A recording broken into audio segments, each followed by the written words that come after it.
Welcome to Micro College. My name is Jacob Hunt. I'm the director of Thoreau College, a micro college located in the driftless region of southwestern Wisconsin. We're speaking to you right at the end of October in the year of 2024. If you are listening to us in the next few weeks, we are still accepting applications for our spring semester, 2025, beginning in late January, of which one of our guests today actually will be a guest instructor, Ryan Shea. So if you're interested in that, go to thoreaucollege.org and check that out. Otherwise, within the coming month, we will also be opening up applications for our summer field school in the summer of 2025 and for the fall Metamorphosis Gap Semester in the fall of 2025. Today on the podcast, we are excited to welcome two members of the Nature Institute, a fascinating research organization based in the beautiful Hudson Valley of upstate New York. Our two guests today are Craig Holdredge and Ryan Shea. Craig Holdredge was a past visiting instructor here at Thoreau College several years ago, and Ryan is on tap to be one of our visiting instructors in the coming semester. Craig Holdredge is the Nature Institute's director and spearheaded its founding in 1998. His passion is to develop what Goethe called delicate empiricism, an approach that learns from nature how to understand nature, and is infused with a cautious and critical awareness of how intentions and habits of mind affect human understanding. Craig carries out studies of animals and plants that tell the story of these organisms as dynamic and integrated beings within the larger web of life. He's written many articles and books, including Seeing the Animal Whole and Why It Matters, Do Frogs Come from Tadpoles, and Thinking Like a Plant. Before co-founding the Nature Institute, Craig was a high school biology teacher in Waldorf schools, working in Germany for 12 years and then in the US for 9 years. Since the early 1990s, Craig has been involved in teacher training. Craig has a PhD in sustainability education from Prescott College in Arizona. He completed master's level non-degreed program in phenomenological science at the Science Research Laboratory at the Goetheanum in Switzerland, and has a bachelor's degree in philosophy from Beloit College here in Wisconsin.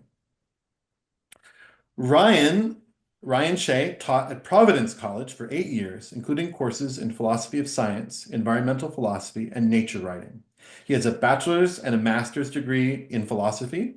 He brings to his work at the Nature Institute a broad knowledge of ancient philosophical biology, especially Aristotle, the scientific revolution, phenomenology, German idealism, and Goethean qualitative science. Ryan has been interested in Goethean science since he was a teenager. He began working part-time at the Nature Institute in the spring of 2023 and is full-time as of September 2024. He's excited to now have the opportunity to develop Goethean practice through research and teaching. He is interested in pursuing the nature of metamorphosis in different realms of the living world and what it means to read the book of nature. Thank you, Craig and Ryan, for joining us today. Thank you, Jacob. Yeah. So I think we usually begin here right away with people's biographies, and we'll get to that in a moment. I wanted for people who are hearing this in an audio term, I wanted to clarify one word, one name, really, and that is Goethe and Goethean. So just to be clear, this is the giant of German literature and letters, Johann Wolfgang von Goethe, Goethe. And so that's the name, Goethe. Goethe, and Goethean is the adjective derived from that name. So I didn't want to have people listening to this like, what is that word they're saying? We'll get to what that means, and there's a little description there in Craig's biography. But yeah, if you're in German culture, Goethe is the great giant there, and also in this work we'll be talking about today. So without that out of the way, Craig, I'd love to start with you and to ask you the question that I ask of all the guests on this show, which is, if you think back to when you were 18, 19, and 20 years old, roughly the age of the students we work with here at Thoreau College, can you describe where you were, what were you doing, who were you with, and what were the important influences and experiences of your life at that period? Yeah. So 18, graduating from high school and basically experiencing high school as a desert. and not being very satisfied with what so-called education had brought me up to that point.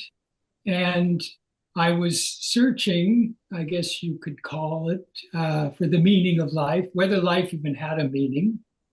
Um, and that brought me to studying philosophy. I'd been doing a lot of reading and dabbling, you could say, in Eastern philosophies as a high school student in the upper years. And so when I went off to college and I thought I would study philosophy, would give me the yeah, not the likelihood, maybe the possibility of finding out whether there really is any meaning to things and whether it's actually possible to know anything. So I started on that venture. I actually went to Antioch College in Ohio first and dropped out very quickly because it did not satisfy me. But that brought me on they had a work study program, and the work, I was looking for something I thought in education. And then I'd heard about this man, Rudolf Steiner, and Waldorf education through my older brother. Um, and so that came up in the counselor was going through the possibilities. Oh, the Sacramento Waldorf School is looking for someone to help out in the first grade. So I left Ohio and went to Sacramento, and turned out I was there then for 6 months and never went back to Antioch.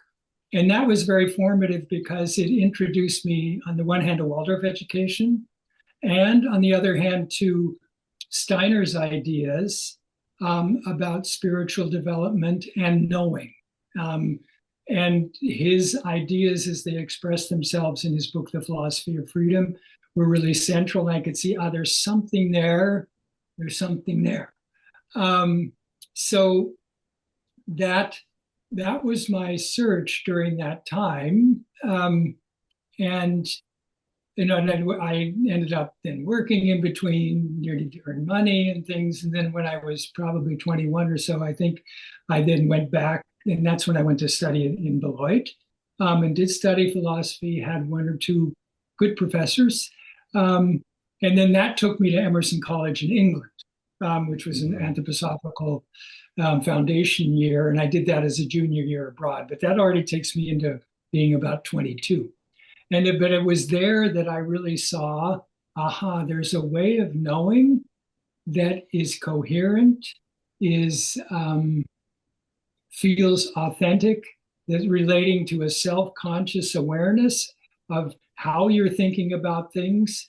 And on the other side, and that was learning at Goethean science, learning in Emerson from some of these people who called them Goethean scientists. There's a way to receive,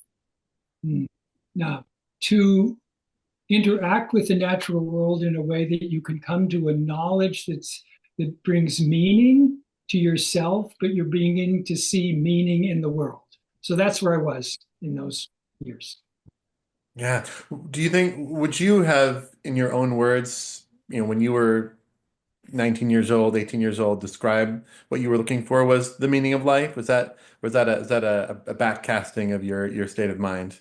No, that was really, I remember when I was 16 on New Year's Eve thinking the world is meaningless.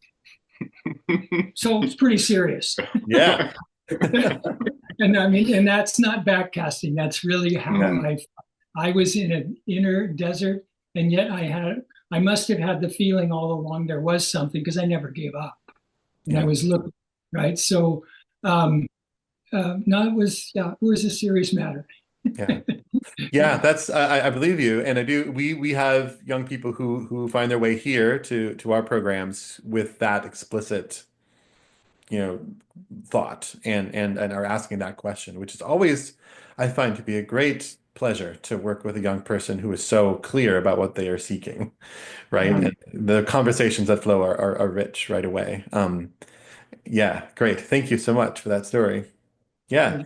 Ryan, what about you? Where were you in that phase of life, and what did you find?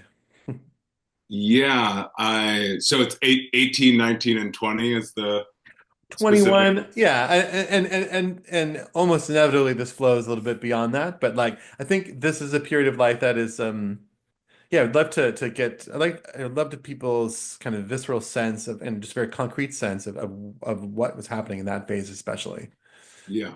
I mean, so during those actual years of 18 to 21, the regular college years, I was going to Thomas Aquinas College, so I was in the program. But that only makes sense of the more starts when I was around 16 for that Yeah. to make sense. So it was when I was in 15 or 16, it was, yeah, around after freshman um, year of high school.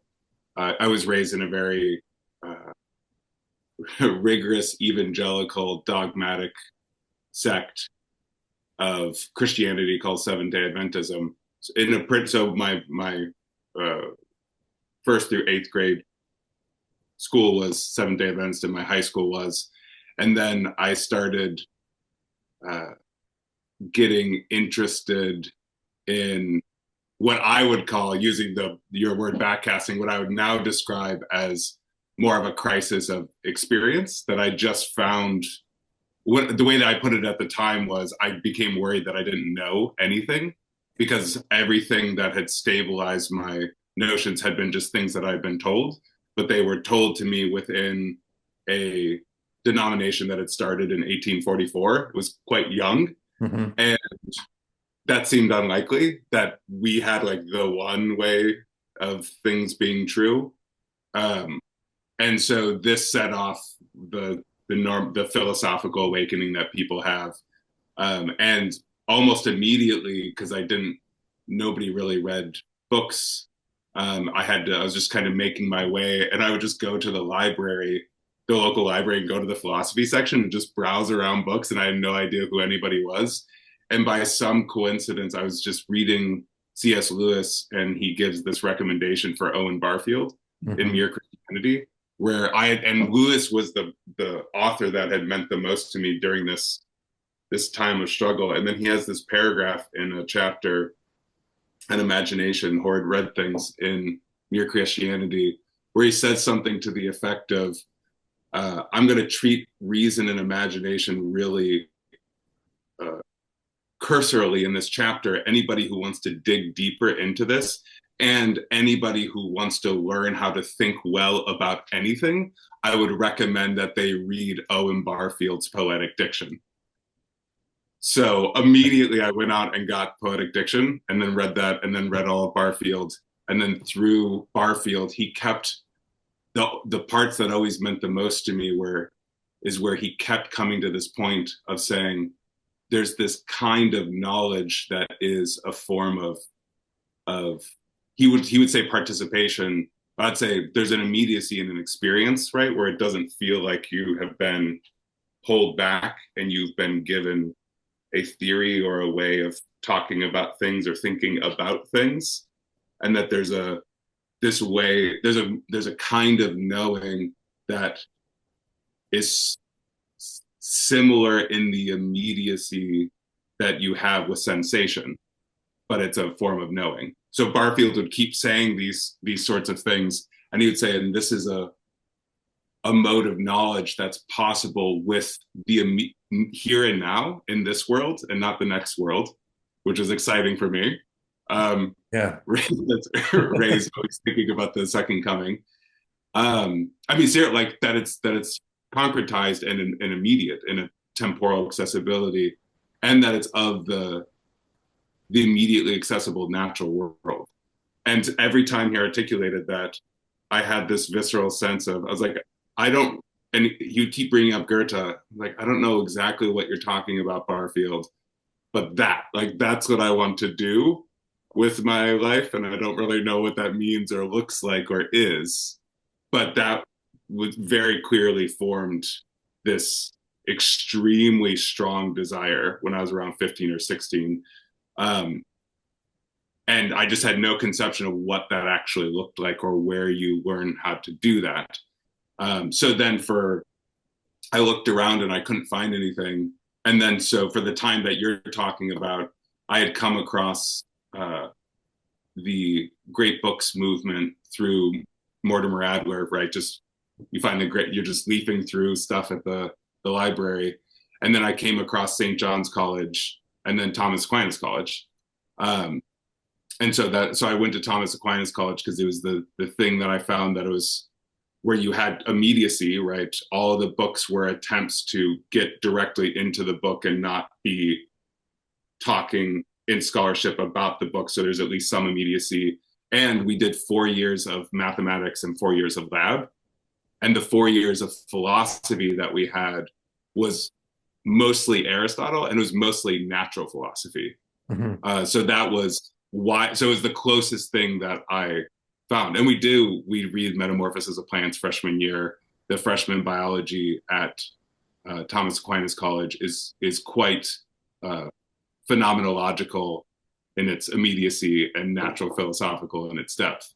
So, but by the time I couldn't find like where you go to do where do you get your PhD in Goethean science? I couldn't find that.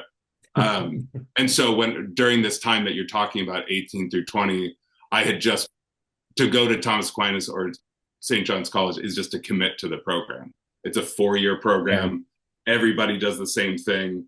And so for those 4 years, I just kind of submitted myself totally to mastering this program as it was given. Yeah. So that's what I kind of submitted myself to. So then during those 4 years, it was wonderful. My problem was more then when I graduated, there was very much and now what sort of problem so I experienced the 18 to 20-year-old problem when I was 22 to 24. Yeah. I delayed 4 years. Yeah, so Thomas Aquinas College is a place I visited, actually. I've had family who went there, and certainly the Great Books College is certainly an influence on my thinking about education. And so it's your story is very interesting. What's striking to me about visiting TAC and other colleges like that is there is this devotion to the text, to the printed word, to the historical thoughts, and I think that when if you read Aristotle and you're reading certainly the Metamorphosis of Plants from Goethe, like it is phenomenology. To what degree did the tutors there, is that what they call them at Yeah. Aquinas, the people leading the classes, they don't call them professors, were there observational activities built into those labs and in the reading of those texts? Into the lab courses, yes. Into everything else, no. So we have 4 years of lab, right? So roughly freshman year is the biology year, and then you do kind of a historical / phenomenological chemistry, atomism, and then you do classical mechanics, and then you do half beginning of quantum theory through light, and then half Darwin on the back end in senior year. And so for all of the labs, the push was always this trying to take this fidelity to the text that we have in every other class, mm-hmm. and try to bring that into a attentiveness to observation. And so again, we do, for a liberal arts major, we do way more math and lab than any other required liberal arts major would have anywhere else in the country. But it was still a smaller part, right? There was a huge, I would say at Thomas Aquinas College especially, there's a really big insistence on the importance and centrality of natural philosophy, mm-hmm. And that needs to begin in some experimental, experiential work. But the orientation is not, I wouldn't say it's not phenomenological in the sense of your goal isn't to stay with the phenomenon. Mm-hmm. You begin there, but you're kind of trying to move beyond it. Yeah. Yeah, so that's an interesting thing, and that the project of the Great Books College, St. John's, and Thomas Aquinas is so ambitious, right? The course of study, the canon is so, even within that, of course, compromises are being made, but then to add the Book of Nature to it, it seems to be it's a grand quest that I've thought about quite a bit, actually. So I'd love to talk with you more about that going forward. But yeah, so thank you so much for those biographies. I think we've alluded to it a little bit, and I think people might be coming to get a sense of it. But I really want to take the unique opportunity to ask Craig Holdredge, perhaps one of the most qualified people to answer this question, is what is Goethean science? Yeah, the question that's hard to answer. Yeah, so you could say that, when you think about science today, um, and if you think about the biological sciences, which is where I come from, not physics and not chemistry, then on the one hand, one thinks of observation, right? There's these people who maybe some of them go out into nature and actually observe what's happening in a forest or in a meadow or what's happening in the roots of a plant or in the mycorrhiza, whatever. But you have very much that's lab-based experimental. So you have what you call more the natural history, which is often not considered science.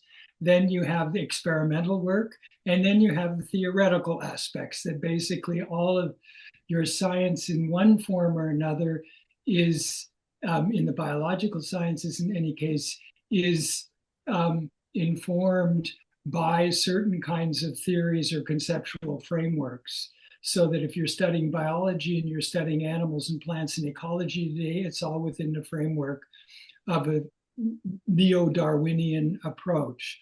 So you have a very strong conceptual side, and there is a dedication to perception and a rigor in, you could say, trying to speak truthfully about what you have perceived, even if what you have perceived has been brought forth through an incredible amount of technology to say this is a strand of DNA that has this structure.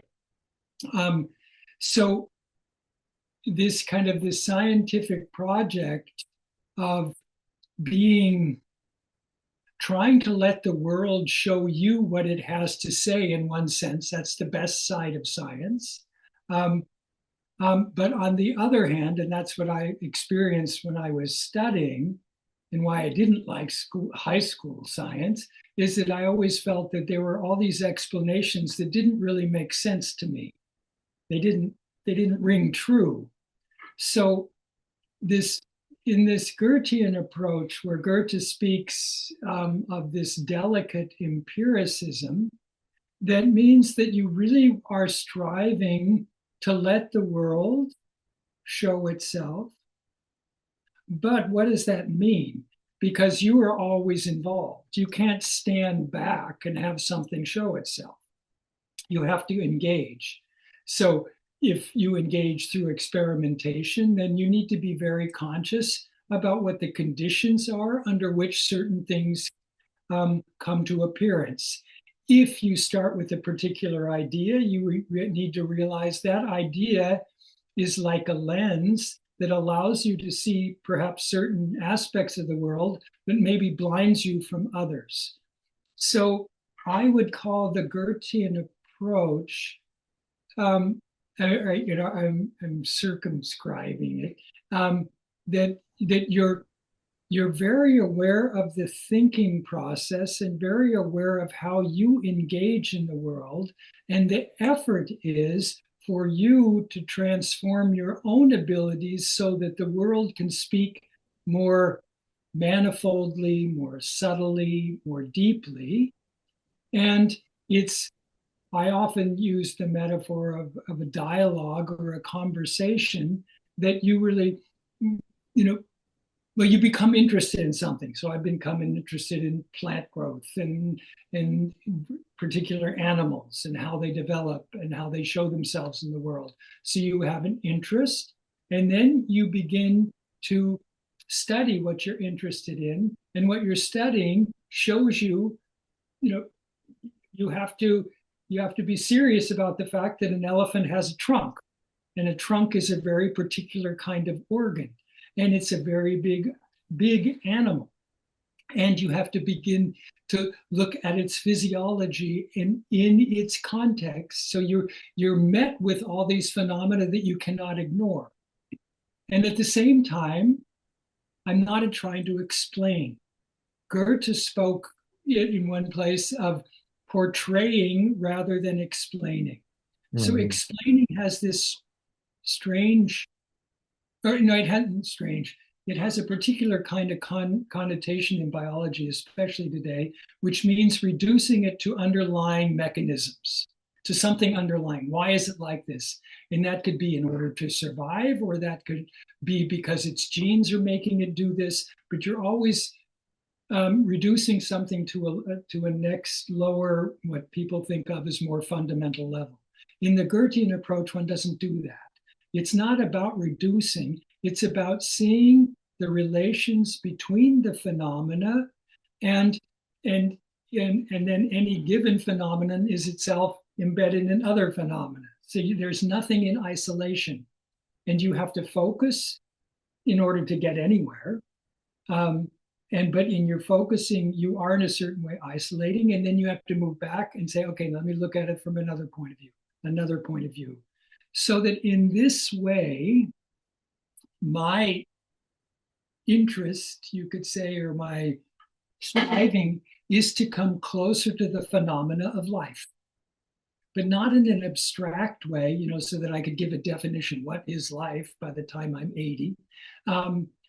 But rather, have I entered into a conversation with living beings and their relations so that the world of the living becomes richer and fuller, and that I can hopefully communicate that in a way, or also you could say mediate practices with others as an educator, so that they can feel, you could say, more at home in the world that we live in, and that they can begin to see this is an incredibly deep, rich, and significant world that is the basis of our existence as natural creatures, and more than that. And yeah, it's about that process. I don't know if that's enough. That's fabulous. Yeah, I'm glad that I've got that recorded now. I can refer back to it and people ask, because they do. Yeah, I think what you have stated so elegantly and completely there. I'd like to underline, a couple of senses in which maybe the contrast with other ways of doing science. I think several times you're referring to, what might be called reductionism, reducing something to often it's reduced to chemistry and physics, and to turn your attention the other way to the whole, to the relationships, to the context is a very different gesture, a different kind of move if you're trying to gain an understanding and of relationships within the world. Yeah.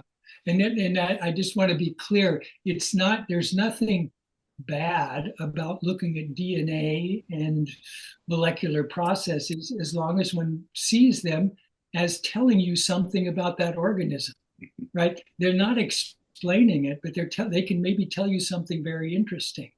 Right? So it's sometimes people think, when you're doing something what would be called holistic, that basically you have to remain vague and nebulous in order to get anywhere. And that's not what the Goethean approach is about, which is there's sometimes this misunderstanding that, people are somewhat shocked that I would go and have a workshop and then start looking at details that I thought we were supposed to look at the whole.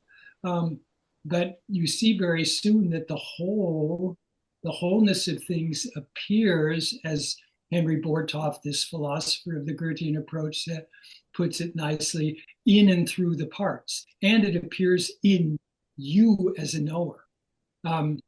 So it's about the way you are active within the phenomena, and then all realms open up, and all realms can be exceedingly interesting, the tiny to the really big. Yeah. It's more and more interesting.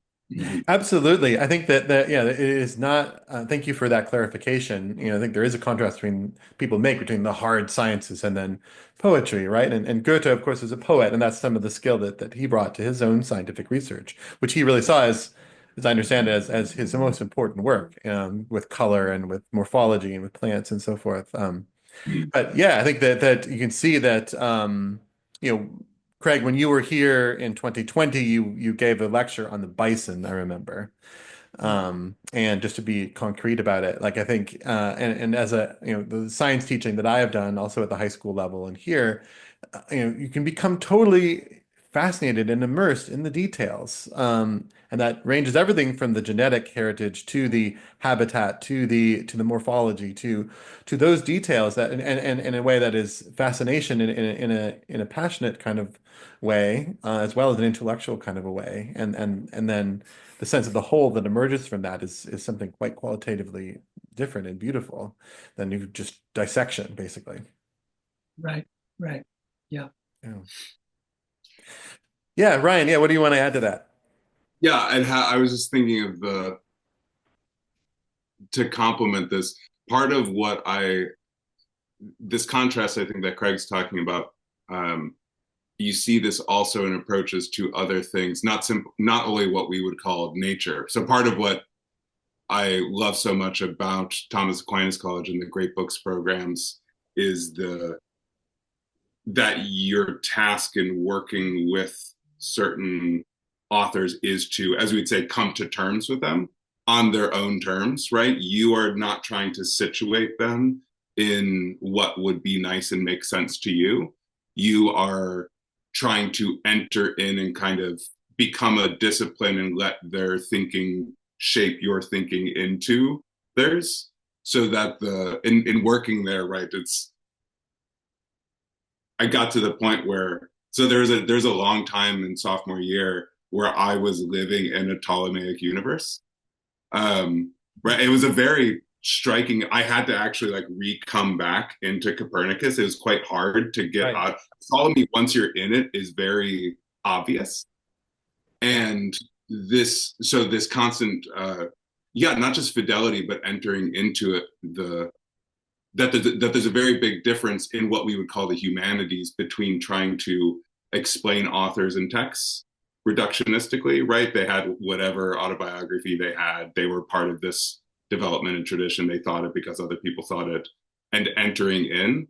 And what I think part of the reason that I was able to appreciate the Great Books approach so much is they were doing in their sphere the thing that I really wanted to do and that I valued so much in the Goethean approach and in Craig's work in particular, that he was demonstrating this the human ability to do that kind of entering in with natural beings, right? With a bison, with a skunk cabbage, and that you can come to terms with it in the sense of, right, letting it become your teacher rather than pulling it into a schematic where you want it to make sense of things. And so that it's uh yeah, to me what everything that he's just characterizing feels like an incredibly big experiential gulf between these two orientations.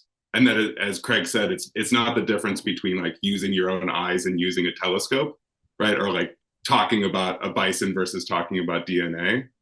There's something more subtle there of letting thinking become like enter in and be permeated by like the book that you referenced that Craig wrote, Thinking Like a Plant. Exactly. It's the way that he said it was you're trying to, as an accomplishment, learn to think like a plant lives. Yeah, so that what you were saying about, living in the Ptolemaic, this is the geocentric kind of worldview. That paradigm is something that I also have had the experience in again high school classes, working with astronomy classes, and it's really delightful. And I think a real marker of success when a person can intentionally choose their paradigm, choose the frame of reference, and move back and forth between them. It's a real marker of inner freedom. And I do see that in this work. Thinking like a plant. I also think about one of our we all share a connection to Wisconsin here in one form or another. Aldo Leopold does this quite a lot, think like a mountain, like what does the world look like from the perspective of a tree or from a wolf or from some non-human, other than human kind of entity. That work of what do you call it, empathy, or can you put yourself in the position of that? And what is reality like from that perspective? Is that part of the methodology, as my understanding it? Yeah, I mean, I would say so. Yeah, and it's always a back and forth, and it's also a shifting. Um, that's why when some people talk about the Goethean approach having certain steps or this or that, that's all not quite right. Right? Mm-hmm. It makes it schematic as though you have to do this first, you have to do that, that. Um, but it is quite a living process. But it's about, you use these words again, like this fidelity to the things themselves, and then they never appear all at once in their fullness. You're always having to go at it at a different angle. What shows itself from this side? What shows itself from this side? So that kind of interflexibility, and it's also possible you could use a concept as a particular kind of lens too, and say, what does that open up? But then you're aware I'm doing that, and then what shows itself now, and what shows itself when I look at it a little bit differently. So that, yeah, and instead of having like a corset of a conceptual framework, which you're compelled to look at everything from that perspective, which is what you do in biology today when you study. It's too bad, right? It's just everything. If you want to explain it, it's either a genetic explanation or it's a survival value explanation. That's where they all go back to. And then you're reducing so much what the world can show you, because you're only looking at it from that side. It's satisfying from a certain, oh, I can explain it now, but you've only explained that which you've looked at through your particular lens, and you've only got one instead of many. Yeah. Yeah. Very interesting and very rich. I think I also want to second C.S. Lewis there, Owen Barfield's discussion of appearances of participation is another way that I feel like I've come to understand this a bit from a philosophical perspective. Um, yeah, I wonder if you can talk a bit about the work that you do there at the Nature Institute. What kind of activities are you engaged with? And I know there's research and also educational programs going on there. What are the kind of portfolio of things that you are doing as an organization? Yeah, I mean, I can start and then I'll let Ryan continue. I mean, we've done lots of different things over the years, but we've always kind of had these three legs, you could say, of doing ongoing research, of then that work often leading into the courses in the adult education work that we do, and then publications that are either in books, or a lot of them are on our website. And so currently we have, I'll just mention one research project that we're working on, which is, and this is kind of typical for what we've often done in the past as well, in the way of we look, following what's going on in the normal scientific world within the life sciences now. It's not only that, I'm taking this example again. What's out there? Where are some things shifting in the way people think about things, or what are they talking about now that they wouldn't have talked about 30 years ago? And a lot has shifted in the last 20, 30, 40 years. And so one of the things is a lot of people are talking about plant intelligence, that plants are intelligent. And so I started reading about that and was interested and shocked. So, and that's kind of the thing, that's where I say, okay, there's some things people are trying to, in a way, get beyond a materialistic view of what plants are. Plants are not just lowly little creatures grubbing out an existence because they can't move around and all that. And so they're kind of those lower plants, they're saying plants are highly intelligent. They can do lots of things. So and that interests me because I love plants. I also think plants are incredible creatures, in many ways much more incredible than we are. And so I thought, oh yeah, there's something there. And then I read, you read a lot and you think, wait a minute, they're calling intelligence all the things we do in a very heady way in deciding and choosing and discriminating and trying to survive and battling against others and cooperating if it's to our advantage. And I thought, wait a minute, that's not plants. So we're looking at this. How can we honor this, trying to see plants in a larger way, the largesse of plants on the earth, and honor that intelligence, but look at it in a way that seems appropriate to plants or to an animal or to different kinds of animals, to insects or to mammals. And then what are different aspects of our own human intelligence? So our larger project is, how can we refine our understanding of what we might call intelligence in nature, but to differentiate it, not to put everything, again, under one concept, which is the tendency in the research in the universities that's going on, and in the popularizing books that get very anthropomorphic, and where I have real trouble feeling like they're talking actually about plants and not about themselves. So that's an interesting one where we're trying to, take up something that's out there, something in the world that's there's something kind of cooking, there's something cooking, and then to participate in that, but then do it in our way. So that's something that actually Ryan and I and John McAllis are all involved in. We have research meetings where we talk about these things, we're writing about it, and then it comes into all of our teaching. Maybe I'll let Ryan say something about our educational programs. Right. Yeah, so they've been, as Craig says, a lot of it is, they've done a lot of different kinds of educational programs in different ways, responding to different needs that come up. And I would say, I'll say something specifically about educational programs that we're running right now, and that we're looking at in the next couple of years. But one of the things in this three-prong of research and education and publication that struck me from the outside, but especially coming here from the inside, is how I would say how radically democratic the Nature Institute is in the way that it works, is one way to put it. The other way, coming off of what Craig just said, the respect for and appreciation and cherishing of radical diversity in things is, I've never really encountered that actually really being done and performed. So that when you're looking at, right, so that the question of what Craig was just talking about is not what is intelligence in nature. You recognize that there's going to be a plant modality in which there's an appropriateness for that, and there's going to be an animal way in which that happens, and there's going to be maybe like an overall geological earth way in which that would make sense, and a human way in which that would make sense.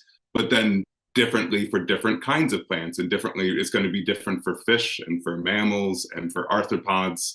And the kind of the melting away of the desire to have things unified by getting rid of difference. So we just came from a conference at the Goetheanum that was the title of it in the science section of the Goetheanum, that was Diversity Strengthens Identity. And I think most of what we do is the actual accomplishment. It's the working out of that. And so a huge amount of that means the individual educational programs often have responded to individual needs that have come up, right? So if there's a group of people that come that want to study a particular thing, then there's a response. So there was a man who ran a local garden, and he had some proteges that he was working with. And so a plant workshop was run for them and then open to the larger community. And so there's a lot of responsiveness to things as they come up.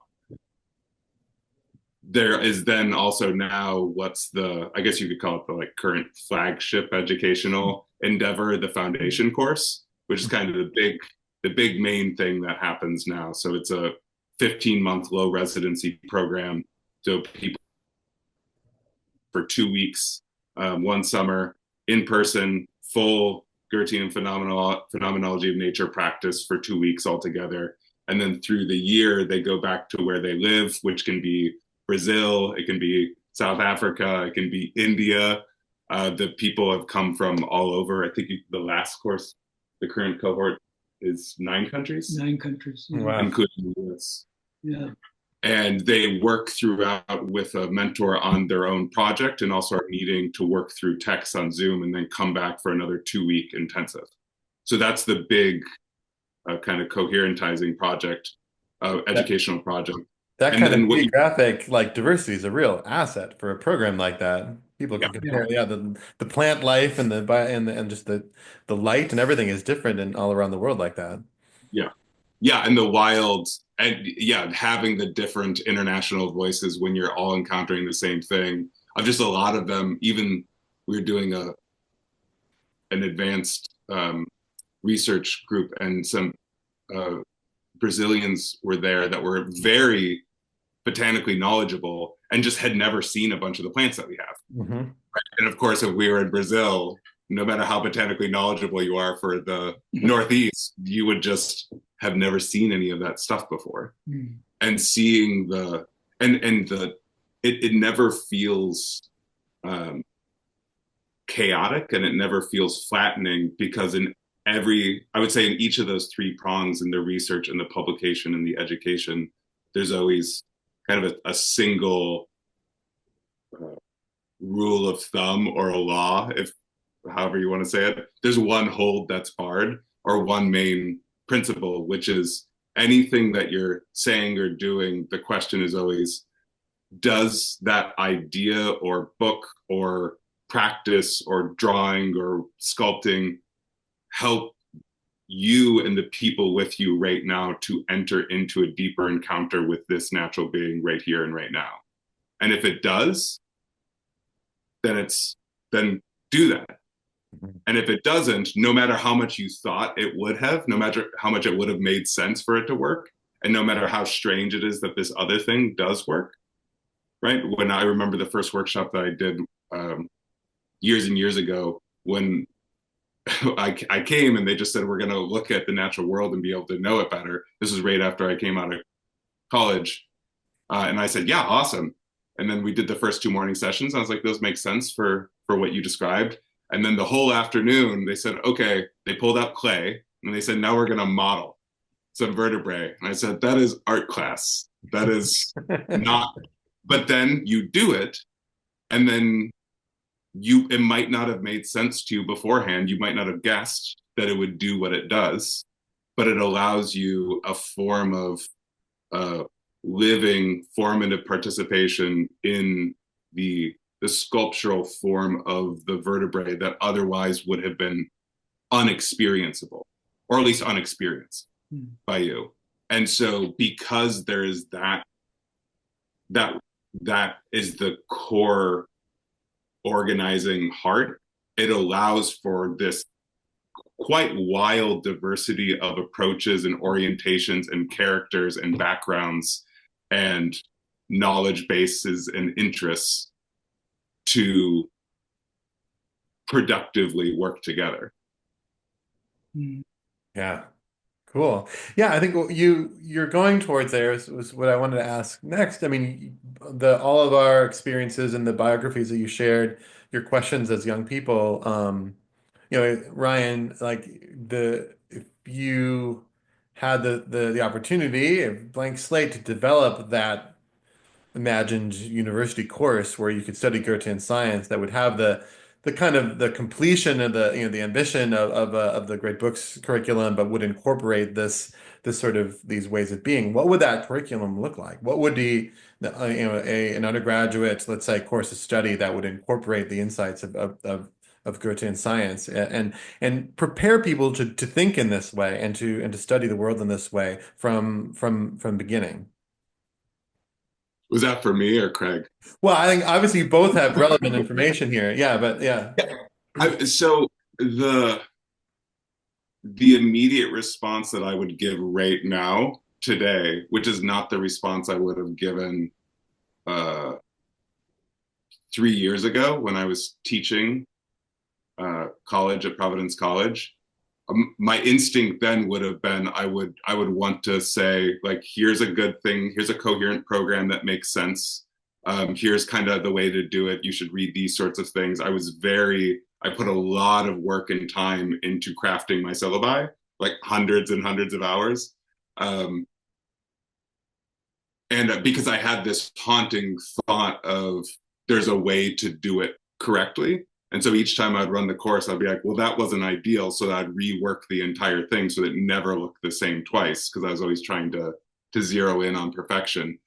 And what has been striking to me, again, working here and working with the wildly different personalities and approaches and backgrounds of the people here that are actually at the Nature Institute, but also of this previous generation of these Goethean scientists, these large giants in the Goethean phenomenology of nature discipline. They're all wildly different from each other in their approach, their orientation, their beginning, what they find fascinating. As Craig said, that there isn't this just set methodology. And my instinct now would be to say, well, the best thing would be whoever's involved in doing that program should work out for themselves what is most interesting for them to do right now with these people right here. And that will be like the best thing for those people to do in that location with that teacher, with those students. And the idea that there would be a good way to do it that would be equally, because it's fundamentally place-based, it's phenomenological. You have to deal with the space and the time around you. The idea that there would be a universal curriculum equally good in Wisconsin and in Houston, Texas, seems unlikely to be true to me. And you want somebody in Houston that's in love with what's available there, right? That wants to really be deal with the Texan availability of what the natural world is there. And so to lean into that as much as possible.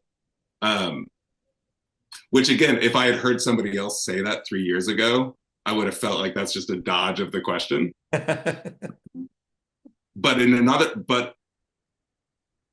the other way to say it is, yeah, I would say we have a nice list of some of the core people, these different personalities on the website. I would say it's really nice to read like a couple of them to see how different the approaches are, to have that be sort of an invitation to working out what you are wanting to do in your particular place if you're trying to start a group or a syllabus or a school. I wouldn't want to tell other people how to do it, I guess. Cool. Yeah. So, Craig, do you have any response to that question? And maybe just to frame it again, there are certain, if you are trained to be, going through a conventional course of being trained to be a scientist, there are certain skills that you're being trained in, certain capacities, certain ways of, certain lenses that you're polishing in particular.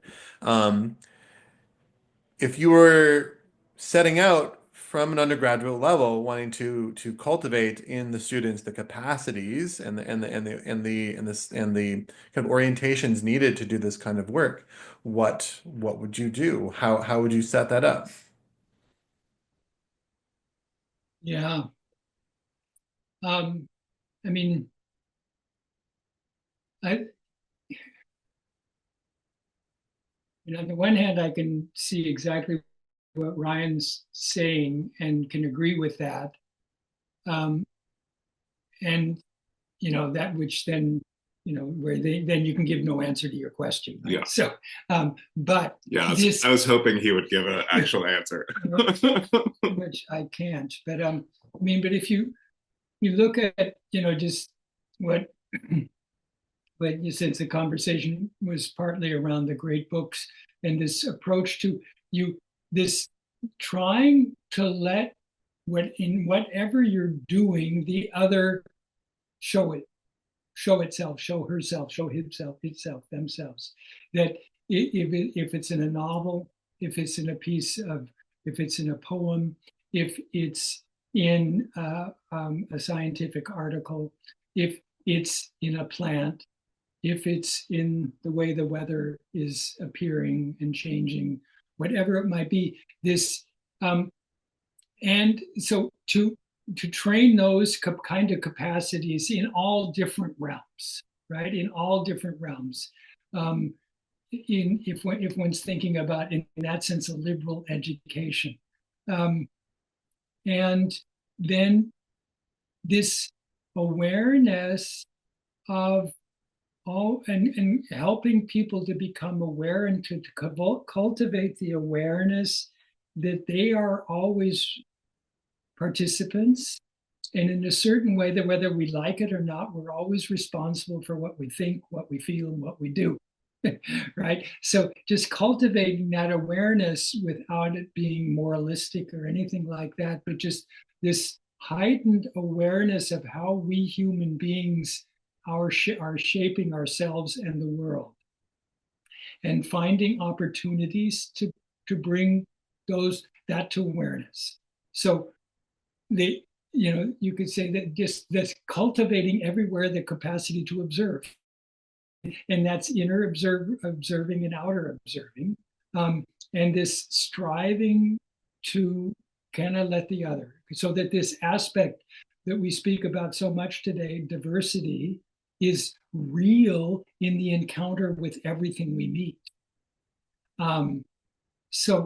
But then there's this whole question, and there and you have your own experiences with that in the work you do at Thoreau College, is the kind of practical activities that are necessary to doing things. I mean, I didn't mention that in high school, my 12th grade, I had the incredible fortune, it saved me in a certain way, every afternoon to be part of a project that was sponsored by the university, a small group of 8 students. We had projects that we did. We did an environmental fair in the downtown, and we interviewed people about their environmental views and things, had to go out into the town, had to actually talk to grown-ups and things. We did things, and that was a savior because it felt like we were doing something real. So this doing at that age, right, that this, where am I being real in the world? That's an interesting one. And I think at my age now, I can't answer that question. I think that's for you younger folks to have to figure out what's the right way, what are some right ways to do that, or good ways to do. There's no right way, but good ways.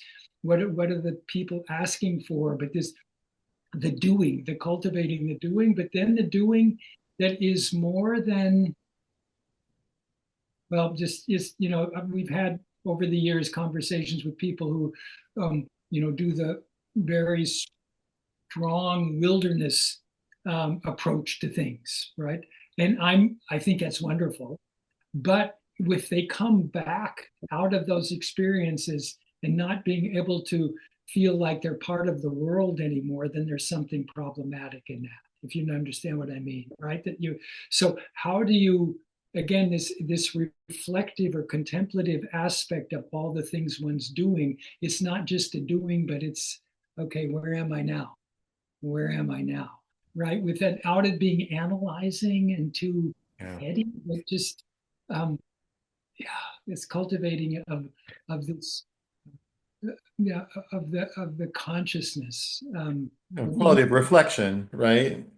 The reflection, but not It's the kind of reflection where it's a descriptive reflection rather than an analytic one in the sense of, or an exploratory one. Mm-hmm. Yeah, just see where are we now. Yeah. I think that's an interesting task. I mean, that would be, I mean, and you're trying to work with that, right? I mean, so this question of, you know, how can the universe, it's clear the universities of the future would need to look very different if we want. Yeah, there's no question about it for me. No question about that. Exactly how. And that would be the neat thing, that if there was something in our culture that allowed 5 or 10 or 20 different little initiatives, each to do it a little bit differently in their own way, and then even to be in conversation with each other, wow, that would be something, right? Mm-hmm. Yeah. Because it's a time of experimentation. Yeah. And things have gotten so rigid in so many ways that and so many people are getting lost in it too. Anyway. Well, that certainly is, you know, this podcast and this project, that's definitely part of the vision which you articulated there. I think we are seeing this that happening, really, what you described. And the place-based piece that Ryan was pointing to, I think, is really germane, right? The university, you know, for several hundred years, especially the last 100 years, had this universalizing kind of impulse. It should be, you know, and the kind of apotheosis of that is the online course, right? Which is you can take anywhere and be anywhere, which is offers some amazing things, right? You do some distance learning as well, but there is something about experiencing a place that I think is also missing for many people, that we definitely try to offer here, and is important, you know, a literacy of a place and feeling into a place. Yeah. Um, yeah, so we have an hour has zoomed by here. I wanted to conclude here by asking Ryan, if you could say just a little bit about what you have in mind, what possibly, you know, there's some details that we worked out, but the kind of the forecast, the plan is for you to be here in Wisconsin for a week, right at the end of April and early May. We've shared some ideas about that, but I wonder if you could talk more about your specific work and what you might hope to bring to the Thoreau College Metamorphosis Gap Semester students this spring. Yeah. Yeah. So as you sort of tangentially mentioned earlier, I actually grew up in Wisconsin. So I grew up down in the Columbus area. So returning back to this place is quite something for me. It's been a while since I went back there. So one of these things I wanted to try is something that we work with here a lot. This idea of beginning with and kind of entering into the 4 elements as a starting point. And as Craig said, and again, I think that this is, in a way, the core gesture. And he said always encountering each thing where you're trying to let it show itself. Mm-hmm. And there's a niceness in beginning with the elements where you're right, just with this earthy, rocky, elemental, with the fluid, watery, with the airy element that gives way, and with the mystery of warmth, in starting to begin to work with those, and trying to enter into, in that sense, you could say thinking like a rock, or entering into, right, like an earthy, thinking like a mountain, right, in a Leopold sort of sense, or thinking like a river, where you're not just using them as metaphors, but trying to enter elementally, experientially, right, phenomenologically, slowing down and just letting yourself engage with these things. So slowly over a week, entering in to sort of, create a phenomenology with these 4 elements. And the idea is, when I was talking to one of your co-leaders there, is using that as a beginning to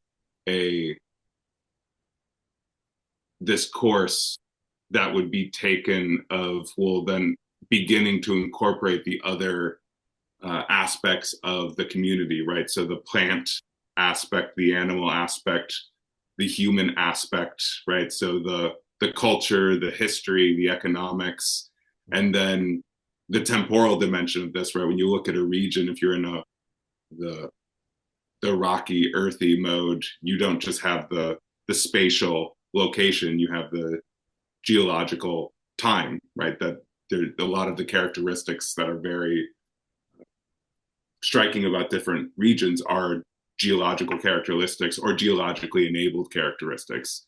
And so this using this as an opportunity to use different observational and language exercises to just slow down and try to empathically enter into some work with the four elements as as a sort of invitation of beginning there, right? The first couple grades of school, right, are elementary school. Yeah.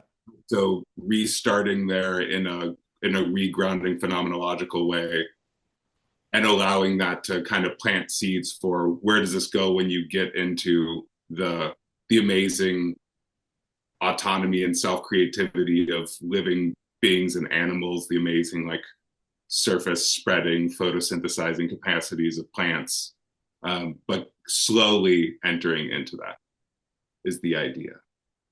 Fantastic.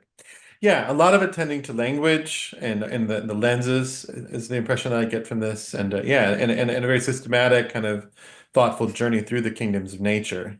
Yeah, and to bring, as Craig said, right, a large part of this Goethean phenomenological approach is it's not merely looking at things, which makes it sound passive. It is the thinking is very crucially involved. So the way in which you're thinking, the way in which you're speaking, the way in which you're writing are not things you set aside. They're things you bring with you in order to transform.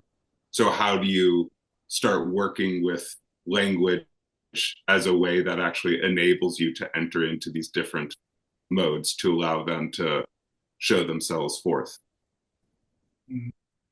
Fantastic. Yeah, we're really looking forward to having you here and having you work with our students in this coming year. So, and I want to thank both of you so much for your time today and for doing this really interesting work and sharing with us.